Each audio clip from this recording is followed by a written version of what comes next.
Hi friends, I'm Sarah from Grace in My Space, and today we are going to tackle the loft in the Haven Cottage, and we are going to talk about wallpaper. There are lots of different ways to wallpaper these days. You can pre-paste, you can paste, you can use peel and stick, you can use removable. There are lots of different options, but today I'm going to do a peel and stick wallpaper. I love peel and stick because it is fairly easy as long as you have a high quality. Don't get peel and stick that's paper thin. It won't work. I have experience with this. Coming up in another video, as I redo the bathroom in this space, we're going to talk about how to apply pasted wallpaper. But today, we're going to focus on the pros and cons of peel and stick.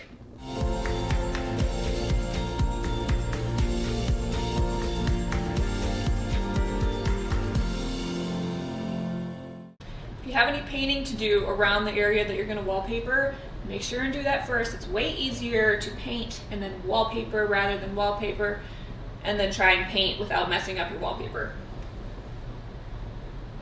All right, let's install some peel and stick wallpaper.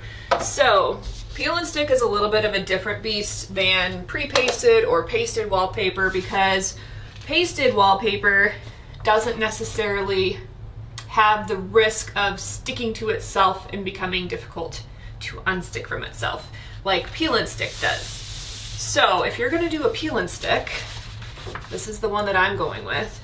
Make sure it is a thicker, heavy-duty, quality paper. If you have a peel and stick paper that you get it and you're like, oh man, that's really flimsy, it's gonna be really difficult to work with. Not impossible, but you're gonna want two sets of hands for sure. I'm gonna attempt this on my own. I've installed lots of peel and stick on my own. I've never used this brand before, but I'm hoping that it's gonna work out okay. So the first step, most wallpapers will install left to right, or if you're doing an accent wall, you might want to start in the middle so that you have some symmetry and then work towards the sides. It is totally dependent on your own situation and what you want the focal point to be. So your first step is going to be measuring the width of your roll of wallpaper and bringing that out from the wall, because that is how you are going to make sure that your wallpaper remains level and straight along the whole wall. It's all dependent on the very first piece that you install. So my roll is 20.5 inches. We're going to go ahead and mark that on the wall. So I've made my mark on the wall, and now I'm going to use a level to draw a line, and this line is going to be the guide for installing your first piece of wallpaper straight, and then from there everything else should remain straight as long as you're applying it straight as you go through the wall. A long level is best. This is the longest one I had on hand, so I'm going to make do with it and draw a couple of lines. And the reason that you use a level line instead of your ceiling or your walls as a guide is because most of the time, 99% of the time, there is an inconsistency of your ceiling or your wall, just based on how your drywall or your plaster or whatever type of walls you have were constructed. There's bowing, there's issues that come from settling over time, and so you want to make sure that your line is an actual level line. All right, here goes nothing. First line, you know what? Sometimes I find the absolute most difficult part of the entire process is just getting this first piece peeled back. The backing from the wallpaper. You gotta have special skills for this. Now the main tools you're going to need for this are a level, a pencil, a scraper like this that is a soft-sided plastic scraper, an X-Acto knife, and obviously your wallpaper. Start by pulling back about 12 inches, and you're gonna apply it above the ceiling line. You don't want to apply it right on the ceiling, because then you won't be following your level line, you'll be following your ceiling.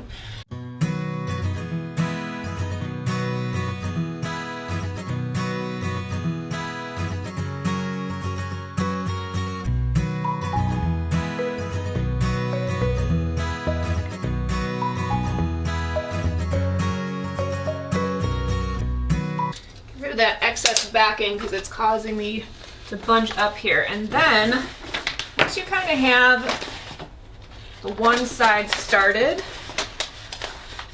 you use your scraper and you push the air bubbles out to get it flat on the wall. Now you're going to want to slowly work your way down the wall, ensuring that you're staying on your line as you peel the backing off. One of the benefits of a high quality peel and stick is that you can pull off the wall and adjust as necessary and then re-stick it. It's not a permanent placement where you've stuck it the first time if you need to pull it off and smooth out bubbles or realign it with your level line. All right, now at this point you might be wondering, why am I not cutting off this really annoying and in my way flap? That is because if I need to adjust it at all at the end and I've already cut off this top portion, I will have too short of a piece of wallpaper. And so you leave the top and you leave the bottom until you are sure that your placement is correct and that you can move on and line up your next piece.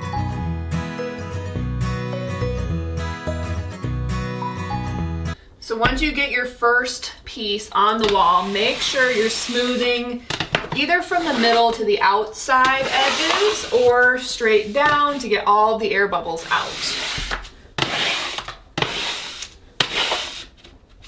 And that's why it's really important to use a plastic edged wallpaper applier.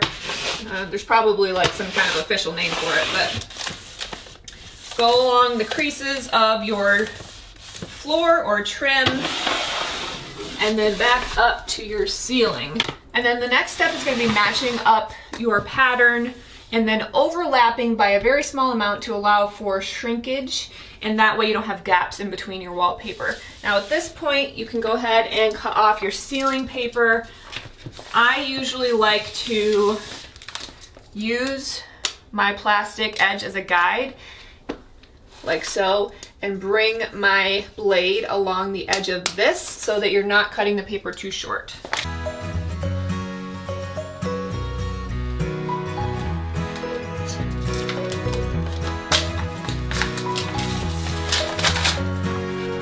Now we're going to go ahead and match up this second panel and use the existing panel as the guide for keeping your paper level so that the pattern matches perfectly all the way down. Now when you get to areas where you have to go around things, make a series, I've got a cut under here, of small cuts so that you can fit around whatever your obstacle is.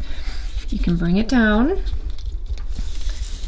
smooth it towards the wall, cut to go down vertically again, and then you can trim off the excess and patch in these little areas where the paper doesn't quite meet. And that way you can get a seamless look all the way around. As you go, if you see any little teeny air bubbles, especially towards the seams, you can just use your fingers to push those out so that they are no longer visible. And you just want to make sure you get the smoothest application possible. All right, right here I have two outlets. So I'm going to make a little incision in the paper right in the middle of the outlets, and then I'm going to go around them. And the reason that we want to do this is because the outlet cover will actually cover up any hole that we're creating, but we obviously have to have the paper sitting flush around these outlets. And so just make sure that you don't cut it too short so that your outlet cover isn't covering your trimming. And also you're using a metal blade, so make sure you don't electrocute yourself. I can't even see where my seam is right now. That's exactly what we want. So that's a good thing. Now we're gonna bring all the air bubbles out. Sometimes you have to peel back in order to get an air bubble out if it's too big, and then just apply it smoothly. We're gonna cut around these windows, we're gonna cut around the stairs, we're gonna cut around the trim, and we're gonna cut around the ceiling on this one. So there's a lot of precision needed for this particular piece. Now as you can see, we have this floppy piece that is coming up to the window trim. I'm going to trim that off, and then I have to make sure that this piece is folding underneath of the window trim, and so I'm finishing off my full roll of wallpaper here instead of trimming it straight down because I don't want to have to waste this patch of wallpaper.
You like this? So this piece had to match up down on the bottom. So I had to install this piece from the bottom going up, which is much more difficult than from the top going down.